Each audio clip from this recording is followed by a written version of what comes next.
сен де романтик емес болсаң, онда қызыңа оправдание ретінде осы видеоны жіберсең болады.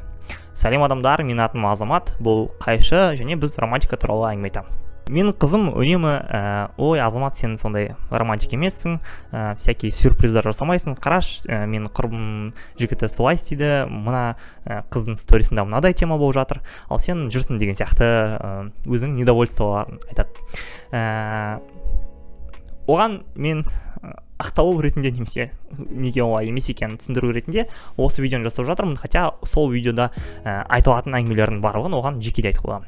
Егер сендерде де осындай жағдай болып қалған болса, онда өздерінің қыздарыңа жіберсеңдер болады.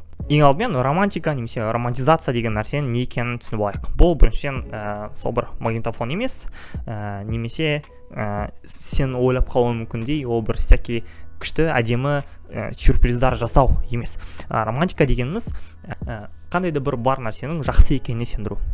Мысалы, популяризация деген түсінік бар ғой. Сол мысалы үшін бір нәрсенің бар екенін кеңірек насихаттау, вот мынадай нәрсе бар, адамдар мынадай нәрсе бар, біліп жүріңдер деп айтатын болса, ал романтизация болса, мынадай нәрсе бар адамдар, және ол жақсы, сендер де сондай болыңдар, немесе сендерде де сондай зат болсын, немесе сендер де солай істеңдер деген насихат былайша айтқан кезде. Осы нәрсені біз романтизация деп айтамыз.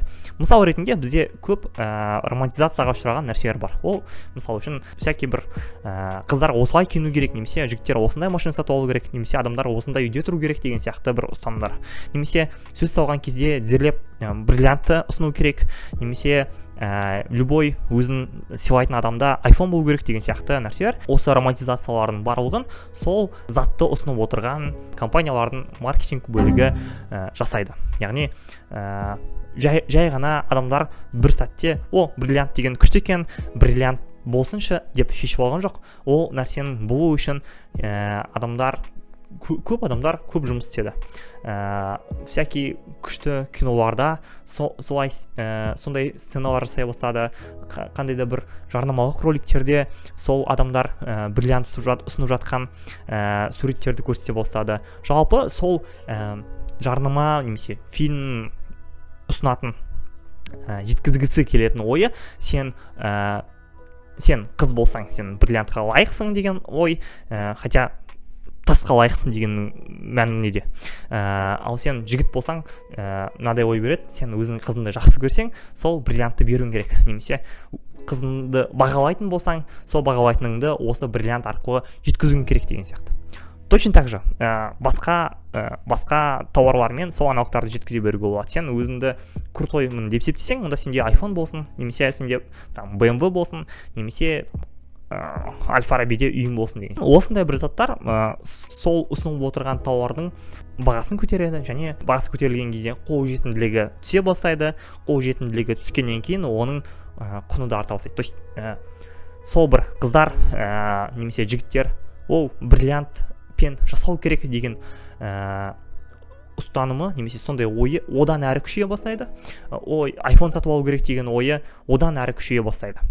Шын мәнінде бұл жақсы ма, жаман ба деген сұрақ сондай бір маңызды емес. Дегенмен маңызды бір сұрақ бар. Шынымен мынау маған керек па деген сұрақ. Бәрі істеп жатыр екен, немесе бәрінде бар екен, бірақ мен бәрі емеспін ғой. Мен бәрі емес болсам да, маған бұл керек па? Маған оның пайдасы бар ма? Немесе мұқтаждығым бар ма деген сияқты сұрақтар. Ештеңеден тәуелсіз талқылану керек, рационалды ойлану керек. Осы рационалды ойлануға біреудің насихаты немесе романтикасы, немесе романтик болсайшы деген ұсынысы әсер ететін болса, онда бұл зиян. Ал егер сен кішкентайынан бастап, немесе ішкі жан дүниеңде сондай біреуге внезапный қуаныш сыйлау, немесе басқалардан кереметірек болу, немесе кереметірек екеніңді көрсету деген сияқты желаниялар болса, онда бұл пайдалы, өйткені сол бір желанияңның орындалуына көмектеседі. Сонда бұл әңгіменің түйіні қандай?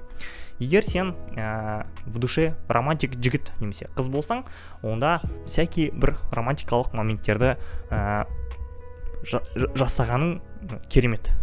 Ал егер сен романтик емес, мен сияқты жігіт немесе қыз болсаң, онда сондай бір нәрселерді жасауың керемет емес, бірақ жасамауың жаман емес.